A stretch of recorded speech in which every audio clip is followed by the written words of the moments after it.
उन्होंने कई दिनों पहले एक चील पर बैठकर उसकी सवारी की थी। वो बहुत बहादुर है, वो ही इस चील से निपट सकती है। अच्छा, तो फिर बुलाओ टुनटुनी चिड़िया को। फिर राजा अपने सैनिकों से कहकर टुनटुनी चिड़िया को बुलाता है। राजा जी, आपने मुझे बुलाया। क्या मुझसे कुछ भूल चूक हो गई हो तो मुझे माफ कर दीजिए।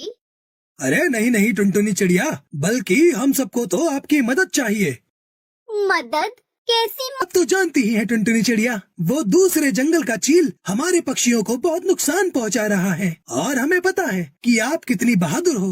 आपने तो एक की सवारी भी की है, इसलिए आप ही हमारे जंगल को बचा सकती हैं। हाँ, चील को पकड़ना है। टुनटुनी चिड़िया, अब आप ही उस चील को पकड़ोगी। हम जानते हैं कि खतरनाक से खतरनाक चील भी आपसे डरकर भाग जाते हैं।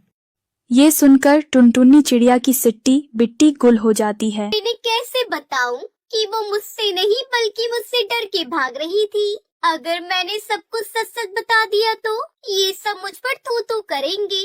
अब मैं क्या करूं? अरे टुनटुनी चिड़िया, तुम क्या सोच रही हो? नहीं महाराज, बस उस चील को कैसे पकड़ना है उसका प्लान बना रही थी। देखा राजा जी, मैंने आपसे कहा था ना, टुनटुनी चिड़िया बहुत होशियार और बहादुर है।